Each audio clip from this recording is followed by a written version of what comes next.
j'espère que vous allez bien. Alors aujourd'hui on se retrouve pour une nouvelle vidéo assez spéciale car comme vous avez pu le voir en barre de description, je vais vous parler de mon évolution capillaire.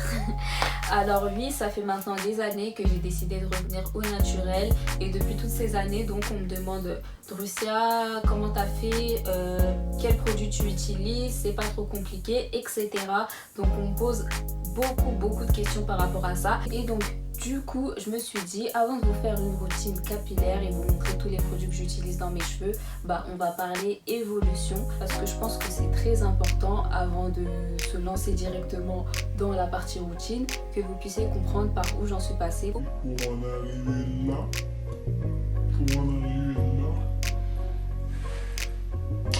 Donc sans plus tarder, c'est parti.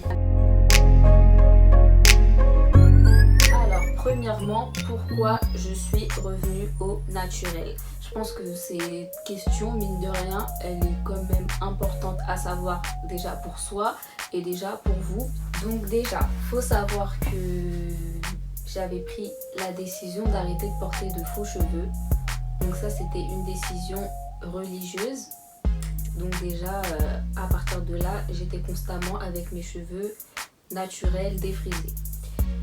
Et donc vraiment, ce qui a été l'un des éléments déclencheurs, je vais pas vous mentir, faut savoir que ma soeur, quelques années plus tôt, elle était revenue au naturel. Et à cette époque-là, c'était vraiment, mais vraiment pas du tout coté en France. Maintenant, à chaque coin de rue, tu peux voir une fille sortir avec ses cheveux naturels, alors qu'à l'époque, c'était pas du tout le cas, tu vois.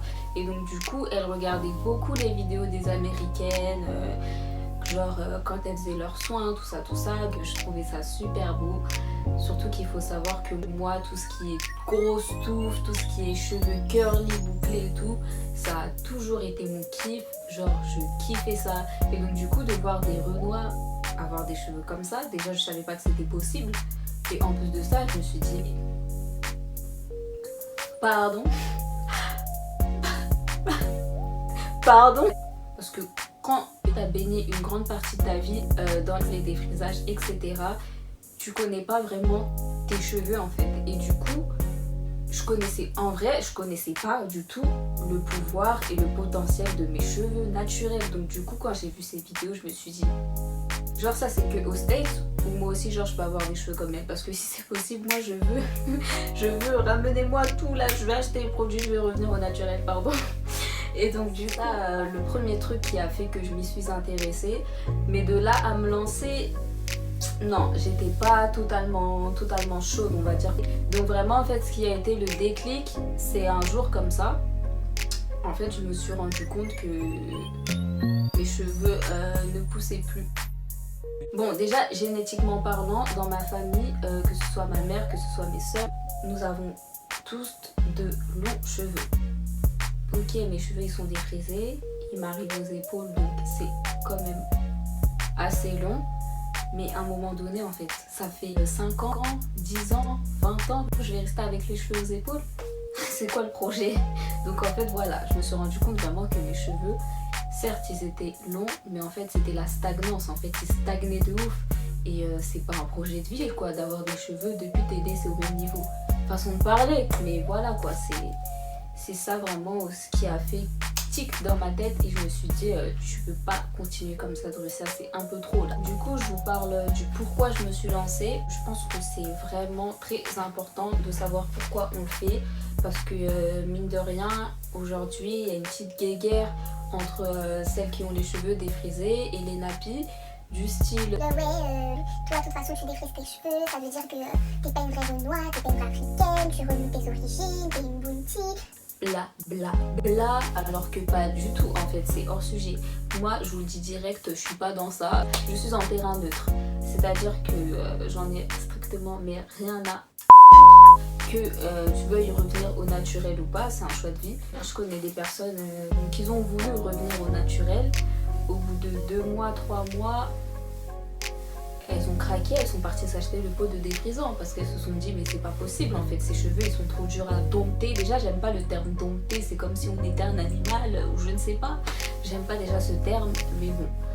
chacun fait ce qu'il veut dans le fond, mais moi je pense que ça reste quand même mieux de faire pour les bonnes raisons. Ça vous évite de perdre votre temps et votre argent. Donc voilà. On attaque la deuxième partie, donc comment je suis revenue au naturel. Donc déjà, il faut savoir qu'il existe deux techniques, en tout cas c'est les techniques les plus répandues. Donc tout simplement, soit tu passes par le Big Shop ou soit tu passes par la transition. Je vais vous expliquer dans un premier temps qu'est-ce que c'est le Big Shop. C'est la manière la plus classique de revenir au naturel. Donc soit tu coupes vraiment tes cheveux très courts histoire de faire réapparaître ta vraie nature de cheveux, ou soit tout simplement tu te rases complètement la tête histoire de faire totalement réapparaître ta vraie nature et histoire que tes cheveux repoussent bien, ils soient bien, tu vois. Donc du coup, la deuxième technique, c'est la transition. Donc cette technique, en fait, je vais vous en parler bien comme il faut parce que c'est par là que je suis passée. Alors ça consiste tout simplement à ne pas se couper les cheveux. Donc c'est l'inverse en fait du Big Shop. Tu te coupes pas les cheveux, mais t'arrêtes de te défriser. Et en fait, je vais vous mettre des petites photos là. Ta vraie nature de cheveux, elle va réapparaître d'elle-même. Et le cheveu défrisé, le cheveu mort entre guillemets, il va... Donc je tiens à préciser, l'image que je vous ai mise là des cheveux en transition, ce ne sont pas mes cheveux. Mais comme je vous ai dit, c'était il y a fort longtemps que je me suis lancée dans cette aventure. Donc du coup j'ai pas trouvé de photos de l'époque où j'étais en pleine transition. Mais c'est pas grave parce que maintenant on va rentrer plutôt dans le vif du sujet. Donc j'ai pris mon ordinateur avec moi parce que c'est dedans qu'il y a toutes mes photos de mon évolution en fait. Et donc du coup on va regarder ces photos ensemble et on va les commenter ensemble. Donc c'est parti. La première photo que je vais vous montrer, c'était quand j'étais en pleine période de transition. En fait, à cette époque, je ne savais pas trop quoi faire comme coiffure. Regardez. Donc en fait, je faisais très souvent des nattes collées, de préférence soit sur les côtés ou soit derrière, tu vois. Surtout qu'à l'époque, là, la coupe de Cassie, là, c'était grave à la mode. Vous voyez, genre en mode rasé derrière, là. Et donc du coup, moi, j'aimais bien faire des nattes collées derrière parce qu'en plus, les cheveux de derrière, là, ils sont très, très, très fragiles. Donc ça me permettait de les garder en bonne santé. Et comme vous pouvez le voir là, mes cheveux ils étaient entre le mi-défrisé et le mi-crépu, mais ils se rapprochaient plus du côté crépu. Donc là vraiment on rentre dans la période où mes cheveux étaient totalement au naturel. Toute la partie défrisée, elle était partie. Mes cheveux là, ils étaient vraiment très très court. Je me souviens de ce jour, je sortais de la douche et donc j'avais laissé sécher mes cheveux à l'air libre. Donc déjà, il faut savoir que mes cheveux, je les laisse toujours sécher à l'air libre. Je ne vais pas utiliser un sèche-cheveux, c'est mort en fait. Donc du coup, petite pause, je vais vous parler des produits que j'utilisais. Essentiellement la marque Dop. Donc ils ont conçu une gamme spéciale pour les cheveux crépus, pour les cheveux caribéens. Donc c'est ce shampoing que j'utilisais et que j'utilise toujours d'ailleurs. Juste une fois j'ai voulu aller chez Cantu là pour utiliser leur shampoing parce qu'en soi leurs crèmes elles sont bien, mais leur shampoing pas du tout en fait. Genre ils m'ont rendu les cheveux super secs et donc vraiment depuis 2013 j'utilise que les shampoings de la marque Dop, rien d'autre. Donc en fait qu'est-ce que je faisais pour les entretenir? Je faisais des soins 1 à 2 fois par semaine. Franchement je pense que moi vous en faites mieux c'est parce que dans le fond je faisais pas grand chose, mais au final c'est ça qui a permis à mes cheveux de se stabiliser et de pousser. Donc en gros je faisais mon shampoing. Donc après avoir fait mon shampoing, j'appliquais mon masque à la mayonnaise. Donc je le laissais poser 20 minutes, 30 minutes ou plus, mais pas moins. Et donc du coup, juste après avoir appliqué mon masque, donc je rinçais mes cheveux et juste après, j'appliquais ma crème, donc toujours de chez Dop.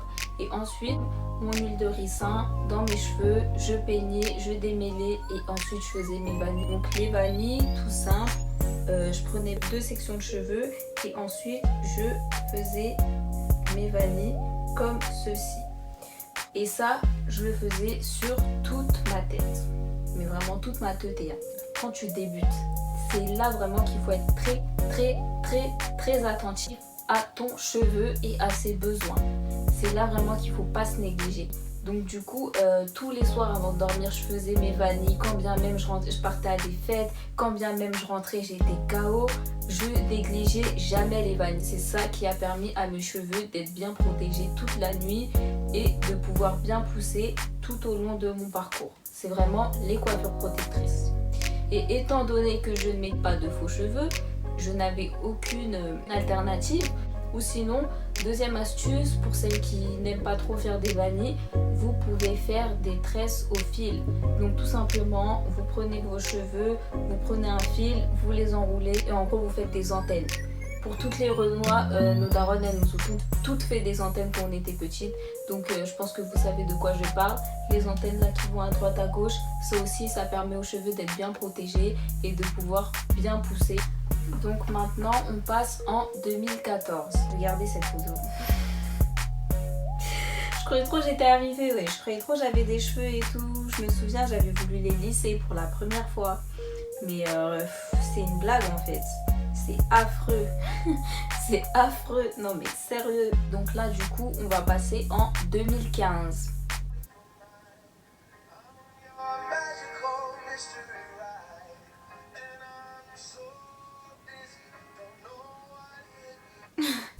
Mais c'est une blague cette vidéo. Et je croyais trop, j'avais grave des cheveux et tout, mais pas du tout en fait. Bon, j'en avais quand même, mais je croyais trop en fait. Et donc du coup, bah voilà, là ça c'était un petit peu plus volumineux. Donc prochaine photo, ça c'était toujours en juillet 2015. J'avais libéré l'afro, c'était l'été. Donc voilà. Donc ça c'est toujours en 2015. On avait fait un bun façon là. Mais c'était tout mignon, c'était court mais en même temps c'était pas trop court et en même temps c'était grave mignon. J'aimais trop cette photo, wesh. J'aimais trop. Donc là vraiment il commençait à pousser un peu plus. Et moi j'ai remarqué c'est surtout mes cheveux de devant qui poussent de ouf. Genre je sais pas si vous voyez sur cette photo mais genre limite ça commence un peu à tomber. Et bah là j'ai toujours eu les cheveux de devant. Donc du coup sur cette photo on voit clairement que là l'afro il commence à sortir de ouf bien comme il faut. Donc là vraiment mes cheveux ils poussaient de ouf. Petite vidéo. Là vraiment on sent que ouais ça a poussé tu vois. En août 2016. Donc là du coup à cette période j'étais trop contente parce que mes cheveux vraiment ils étaient en santé. Donc voilà. Franchement ce jour-là je sais pas qu'est-ce que j'ai pas mes cheveux. Mais ils étaient trop beaux. Là en fait sur cette vidéo c'est quand je fais mes coiffures protectrices. Et voilà ce que ça donne au niveau de la longueur. Il faut savoir aussi que depuis que je suis revenue au naturel, je me suis jamais coupé les cheveux, j'ai jamais coupé mes pointes. Parce que bon, que t'aies les cheveux crépus, que t'aies les cheveux lisses, ondulés, whatever, peu importe. Les gens disent toujours que c'est très important de se couper les pointes parce que si tes pointes elles sont abîmées, tes cheveux ils vont pas pousser, etc. Mais moi je vais pas vous mentir, en 5-6 ans de naturel, je n'ai jamais coupé mes pointes. Et pourtant mes cheveux ils continuaient à pousser, mes cheveux ils étaient en bonne santé. Donc voilà, dans le fond je sais pas si c'est vrai le fait que si tu coupes pas tes pointes, tes cheveux ils vont s'abîmer. Pour vous dire, la première fois que je suis allée dans un salon de coiffure depuis que j'ai les cheveux naturels, c'était en octobre 2018. Donc je vais vous mettre une petite vidéo. C'était la première fois de 1 que je me rendais dans un salon de coiffure pour cheveux afro depuis que j'étais revenue au naturel. Et de 2, c'était la première fois depuis 2012 qu'on me coupait mes pointes. Et franchement ce salon il était superbe. Celles qui veulent l'adresse, n'hésitez pas à me demander, je vous la donnerai. Ils m'ont fait un bon soin, un bon masque. Après ils m'ont lissé les cheveux au steam pod. Et franchement ça m'a permis de voir aussi ma vraie longueur de cheveux. Et donc du coup bah voilà, on arrive au bout de la vidéo.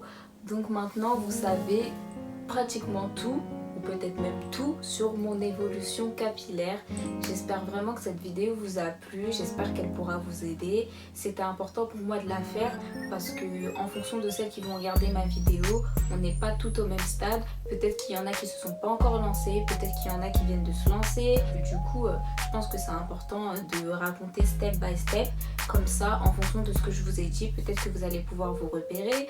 Peut-être aussi que vous vous êtes lancé en même temps que moi. Donc du coup, je trouve ça super intéressant de pouvoir parler évolution capillaire. N'hésitez pas à liker. N'hésitez pas non plus à commenter, à partager et à vous abonner. C'est gratuit, je tiens à préciser. Je vous fais plein de bisous et on se dit à la prochaine.